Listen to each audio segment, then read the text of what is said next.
大家好，時炒飯，我係 Jackie。前一日阿特朗普仲講，佢希望任何對伊朗嘅軍事行動呢都要速戰速決。佢把嘴成日喊打喊殺，航母戰鬥群都去緊波斯灣啦。結果佢突然間呢嚟一個急剎。咁佢喺1月16號就親口講話，我說服咗我自己啦，暫時又唔喐手。點解唔喐手啊？佢話係伊朗答應呢唔再處決嗰啲抗議者。咁大家聽完之後，你信唔信佢啊？唔好話你唔信啦，美國啲媒體亦都唔信啊。根據紐約時報披露，就喺特朗普準備下令打擊伊朗嘅前一日，呢個內塔尼亞胡呢就親自發個輪俾白宮，請求美國呢暫緩行動。哇，我冇聽錯啊嘛，內塔尼亞胡竟然係希望美國暫緩呢個行動，佢係全世界最想消滅伊朗嗰個人嚟㗎。今次反過嚟，居然勸阿特朗普唔好打，之前唔係整好晒計劃嘅咩？喺打之前就撤出咗一啲喺卡塔爾基地嘅人員同埋裝備，同時亦都係要求喺伊朗嘅美國人呢緊急咁撤離。而烏代德空軍基地嘅 B2 戰略轟炸機同埋加油機亦都開始做咗呢個戰前準備㗎啦。咁應該係準備喐伊朗㗎啦。點解會急剎呢？第一，其實特朗普對攻擊伊朗呢，始終有啲擔心，因為佢要求美軍要速戰速決。因為如果冇辦法速戰速決呢，可能就會產生一個嚴重嘅後果，就係陷入呢個持久戰。美軍根本上就冇時間同埋資源同伊朗玩咁耐，亦都係代表阿特朗普嘅意志呢，亦都唔係咁堅決嘅啫。第二個原因呢，就係喺差唔多要發動戰爭之前，一直保持沉默嘅中國呢，終於出聲啦。就係1月15號。中國外長王毅就同伊朗外長阿拉格齊通咗一次電話，就表達咗中國嘅立場。呢個時候王毅外長同埋伊朗外長通電話呢係非常之關鍵啊，即係證明咧中國仲係支持伊朗嘅。咁當然啦，再加埋嗰啲外交辭令啦，即係一貫主張遵守聯合國嘅憲章宗旨啊，同埋國際法啦，反對喺國際關係之中咧使用或者威脅使用武力啦。反對將本國嘅意志強加於別國，同埋反對世界倒退，翻返去呢個叢林法則。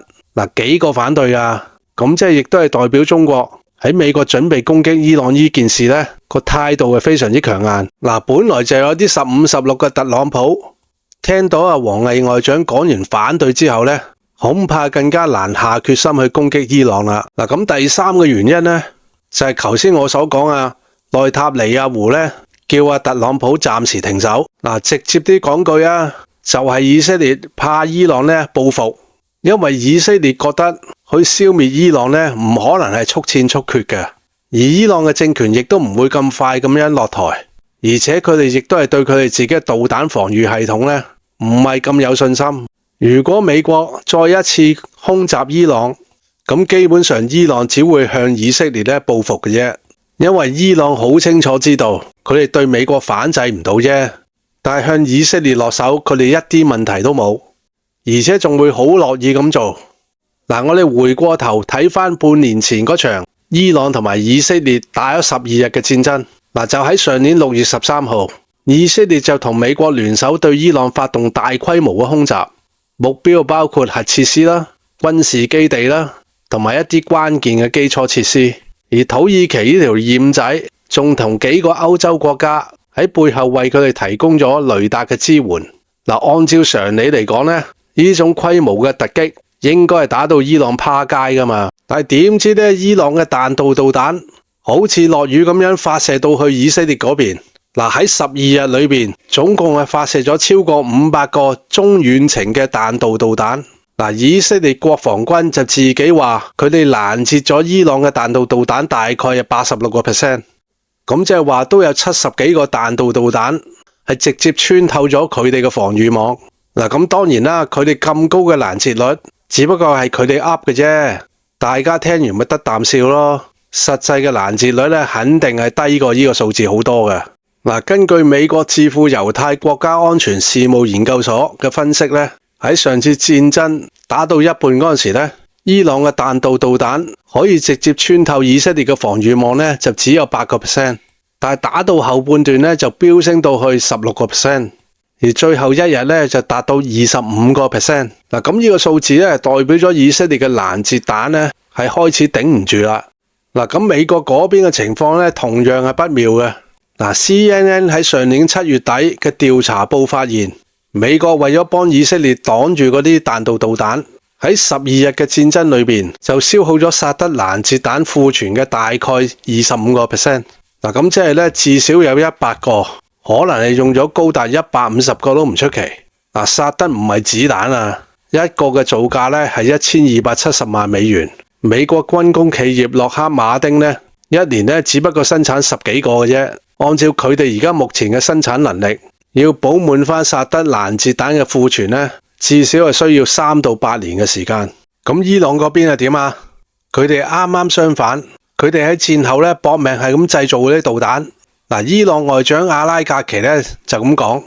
我哋伊朗今日嘅導彈力量咧，已經係遠超過上次12日戰爭嘅時期噶啦。而國防部納西爾扎德亦都表示，我哋而家彈道導彈嘅產量同埋質量都比之前提升咗好多。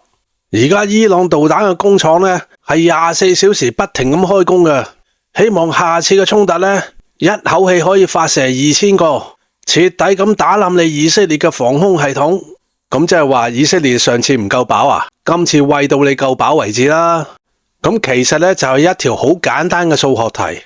而家以色列嘅防空系統，譬如戰式、大衛投石索、鐵穹，加上埋美國嘅薩德，總共可以攔截到幾多個伊朗嘅彈道導彈呢？嗱，喺上年6月嘅衝突呢，美國同埋以色列都用晒成副身家噶啦。而家伊朗呢，據報手頭上仲有2000個以上嘅重型導彈存庫。如果下一次再開兵嘅話，一口氣餵你以色列2000個導彈。咁我想請問以色列攞啲咩攔截啊？攞個兜嚟攔截啊？所以內塔尼亞胡依次嘅態度轉變，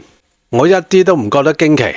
CNN 亦都喺報道咁講，佢哋話俾阿特朗普聽，以色列嘅導彈防禦系統咧喺上年同伊朗嘅衝突之中已經消耗到七七八八噶啦。咁即係話喺彈藥唔夠嘅情況之下，如果夾硬去打咧，根本上佢哋就頂唔住。